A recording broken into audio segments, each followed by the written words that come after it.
Hi, my name is Sophia, and you're watching Disney Channel. Here's some of my funny bloopers to watch while I talk to you about my experience filming my opening scene, The Watcher in the Woods. Throughout this project, my production skills have improved so much. The one skill that I was never able to master was being in front of camera, which was something I had to do because I was doing this project alone, and it was really important that I was able to film myself comfortably and be comfortable sending it to Cambridge to be graded. So that was a big milestone for me, and I'm very proud of myself for that. So even that, if that doesn't count as a production skill, it does to me because this is my reflection and I'm reflecting on my process. So, as for producing my film, I greatly improved my video and sound editing since I started this class. Before media studies, my main experience with editing involved doing my own YouTube videos, which I usually just added transitions to and cut out any bad footage. Since I started this project, I now know how to play with soundscapes and I am much more precise with my trimming. Another skill that I improved throughout this project was my videography. I used to take a photography class and I had my own camera, so it was nice to learn how to film moving subjects like myself instead of filming still objects or aesthetic photos. One final skill that I improved during my filming was the perception of what others see. I played around with different heights and I even tried looking at the world from my dog's perspective. By seeing myself on camera, it felt like an out of body experience, which allowed me to see myself as others would. Being able to experience differing views is very important in the production business because you have to learn how to listen and compromise, which leads to better corporate and business relationships as well as personal relationships. In order to integrate technologies in this project, I used a variety of tools. For hardware, I used a personal camera, tripods, a selfie stick, and two different cell phones. I used the camera with my tripods to get the lower angles and use the tripods to provide stability. And on the other hand, I used my smartphones because they had better video quality, sound quality, and they were way easier to move around.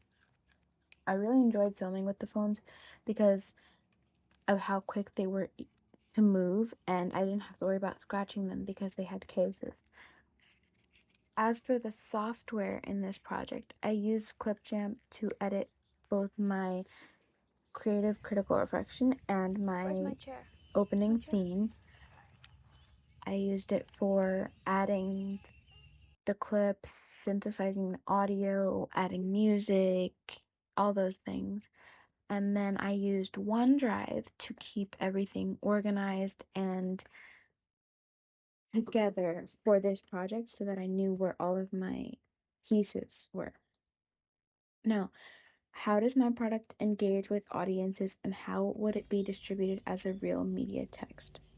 So, in order to engage with the audience, I tried to dress myself in an outfit that many teens would relate to seeing or have worn before if they're girls.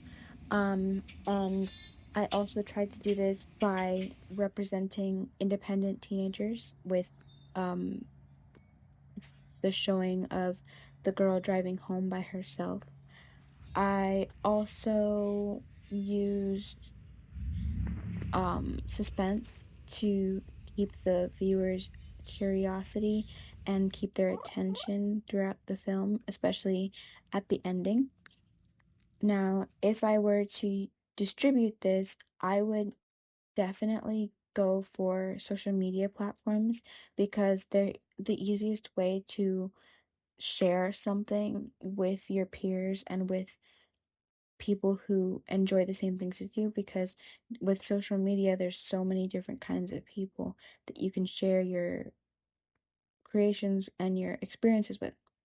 So I would definitely use a variety of social media platforms to advertise my film and interest more people. How does my product user challenge conventions and how does it represent social groups or issues? My opening scene consists of a horror theme, which was originally inspired by the Friday the 13th movie and the original Scream movie. I set my opening scene is what is essentially the middle of nowhere to set the feeling of being isolated and being watched. This is one of the major keys that I used throughout my film to allow me to create tension with the audience. I also followed the normal conventions of horror by using the shadows to my advantage and playing with the sound to instill fear. My opening scene represents the idea of having essentially no social interaction with the outside world, and then we bring in the Watcher, who is stalking this teen and eventually leads to a confrontation between the two. At the end of my opening scene, the screen fades to black and we hear struggling and screaming, which keeps the audience's attention and entices them to continue watching. So I used a variety of elements of horror conventions to make my film essentially a horror movie.